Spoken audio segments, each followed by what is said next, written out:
Channel पे। आज मैं पुनः आप लोगों के बीच उपस्थित हुआ हूँ ज्योग्राफी का पार्ट 2 चैप्टर लेकर के।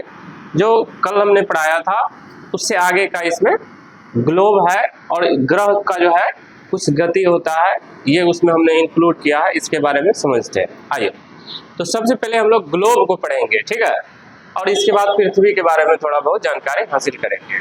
तो देखिए, ग्लोब जो है ये अक्षांश और देशांतर रेखा के कटने से निर्माण होता है। जैसा कि आप इसमें दिख रहे हैं, ये जो समांतर रेखाएं खींची हुई है इसको हम लोग अक्षांश रेखाएं बोलते हैं, ठीक है।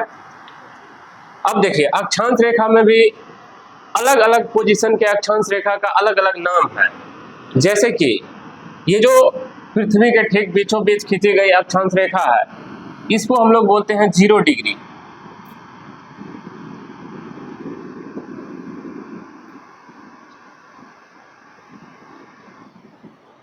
ये जो बीचों बीच खींची गई है इसको बोलते हैं 0 डिग्री रेखा, यानी कि भूमध्य रेखा, ठीक है। या फिर इसी को हम लोग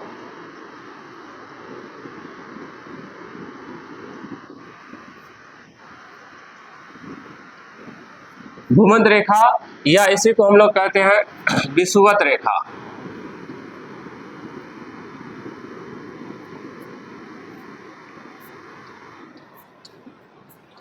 देखिए, पूरा ग्लोब के ठीक बीचों बीच है, यानी कि भूमि के ठीक मध्य में है, इसीलिए इसका नाम भूमध्य रेखा हुआ, ठीक है। यह 0 डिग्री पर है अक्षांश रेखा, इसीलिए इसको कहते हैं विषुवत रेखा, ठीक ना। अब देखिए, जिस प्रकार से ये डिग्री इसका चेंज होगा इसी प्रकार से इस रेखा का नाम भी बदलते जाएगा। एक बात आप समझ लीजिए कि ये जो ग्लोब का जो ऊपर का आधा पार्ट है इसको कहते हैं उत्तरी गोलार्ध,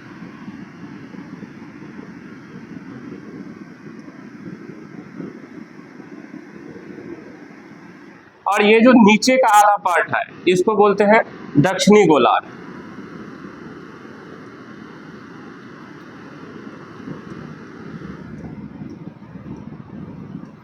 ठीक है, यानी उत्तर की तरफ जो है उसको उत्तरी गोलार्ध बोलेंगे और दक्षिण की तरफ जो है उसको दक्षिणी गोलार्ध बोलेंगे, ठीक है। फिर इसी प्रकार से देखिए, यहाँ पर उत्तर की तरफ जो पोल है जिसपे ये ग्लोब हमारा टिका हुआ है उसको बोलेंगे उत्तरी ध्रुव।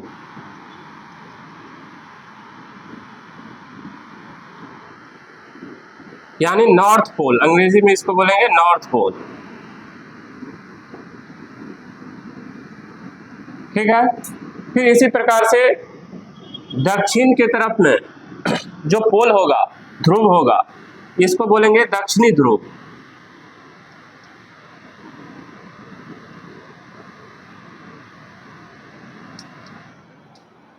यानी साउथ पोल,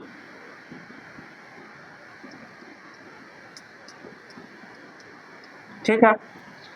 अब देखिए, उत्तरी ध्रुव और दक्षिणी ध्रुव के सहारे ये ग्लोब 23.5 डिग्री पर झुकी हुई है। ये जो है ग्लोब हमारा 23.5 डिग्री पर झुकी हुई है। इस बात को भी आप थोड़ा सा समझ लें।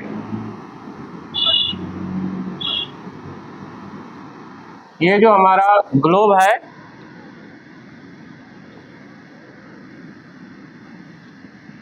इस तरह से अटका हुआ है 23.5 डिग्री पे। कितने पे? तो 23.5 डिग्री पे।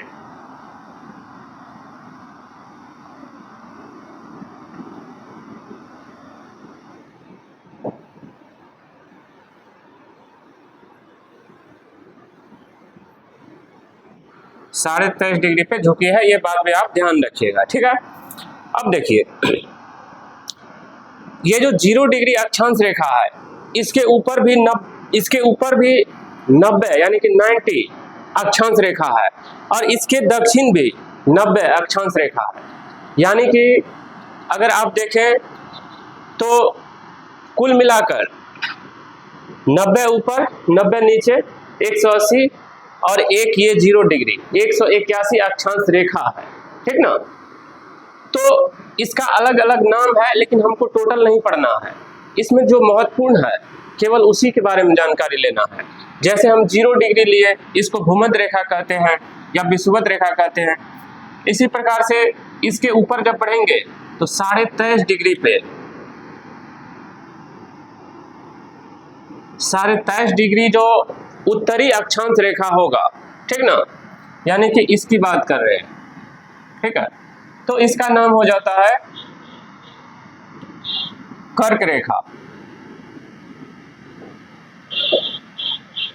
इसका नाम हो जाता है कर्क रेखा।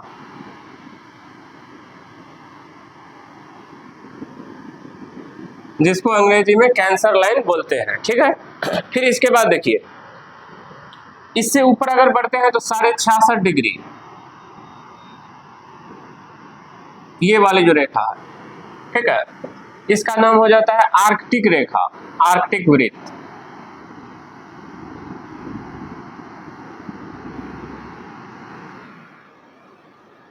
आर्कटिक रेखा, ठीक है। अब देखिए, ऊपर में उत्तरी ध्रुव के पास आर्कटिक महासागर है, तो इसीलिए यहाँ लॉजिक फिट करना है कि आर्कटिक महासागर से जो सटी हुई अक्षांश रेखा है वो उसी के नाम पर है, यानी आर्कटिक रेखा हो गया, ठीक है। इसी प्रकार से नीचे जब आप दक्षिणी ध्रुव के पास देखेगा तो यहाँ पर अंटार्कटिका महादेश है, जिसके नाम पे इस रेखा का नाम हो जाता है अंटार्कटिका रेखा।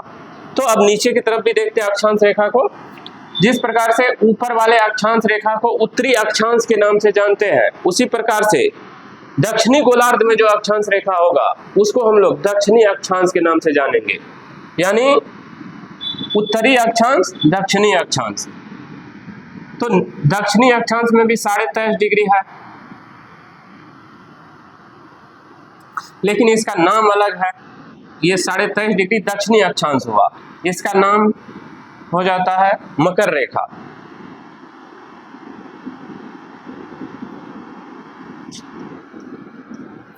ठीक है। फिर देखिए, दक्षिण में भी 66.5 डिग्री पे है अक्षांश रेखा, ये वाली लाइन, तो इसका नाम हो जाता है अंटार्कटिका, जो कि अभी आपको हमने बताया है।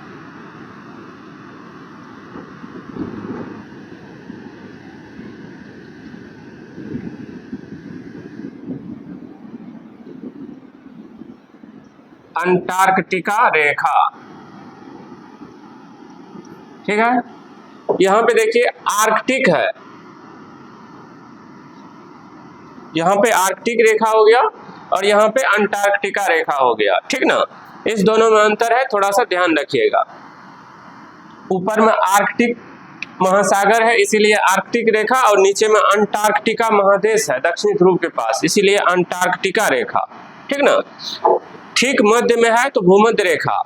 ऊपर 23.5 डिग्री जो उत्तरी अक्षांश है ये कर्क रेखा, नीचे जो 23.5 डिग्री दक्षिणी अक्षांश है वो मकर रेखा, और इसके बाद ये दोनों, ठीक है। इसके बीच में भी बहुत सारा है, इसके बीच में भी है, जैसे यहाँ पे 0 डिग्री है तो 1 डिग्री होगा, 2 3 4 5 ऐसे करके यहाँ तक में 90 अक्षांश रेखा है, फिर नीचे भी 90 अक्षांश रेखा है, ठीक ना। तो अब देखिए, अगर बात करें कि कुल अक्षांश रेखा की संख्या कितनी है,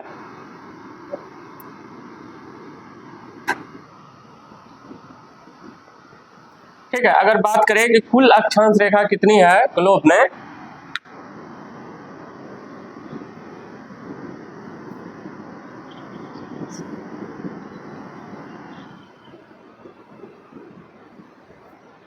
कुल अक्षांश रेखा की अगर बात करें तो ये हो जाता है 90 उत्तरी अक्षांश प्लस 90 फिर दक्षिणी अक्षांश, प्लस में एक ये 0 डिग्री, तो टोटल अगर आप मिला लीजिए तो हो जाता है 181, यानी 181, यानी ग्लोब में कुल अक्षांश रेखा की संख्या कितनी है तो 181 है, ठीक है। लेकिन देखिए यहाँ पे अक्षांश रेखा लिखा हुआ है, लेकिन अगर आपको पूछ ले क्वेश्चन में कि ग्लोब में कुल अक्षांश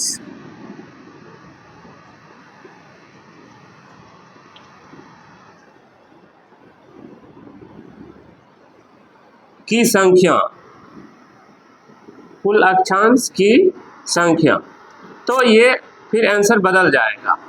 यहाँ पे थोड़ा सा लॉजिक है, ठीक है। लॉजिक क्या है वो समझिए। अक्षांश रेखा, इस रेखा में जो है ना उत्तरी ध्रुव पर जो बिंदु टाइप का जो होगा, छोटा सा बिंदु टाइप का, उसको भी अक्षांश रेखा गिना जाता है। और दक्षिणी ध्रुव पर जो होगा उसको भी अक्षांश रेखा गिना जाता है, ठीक है। इसीलिए दो यहाँ पे ज्यादा है, 181 है। लेकिन जब अक्षांश की बात करेंगे, सॉरी उल्टा बता दिया हमने, ये देखिए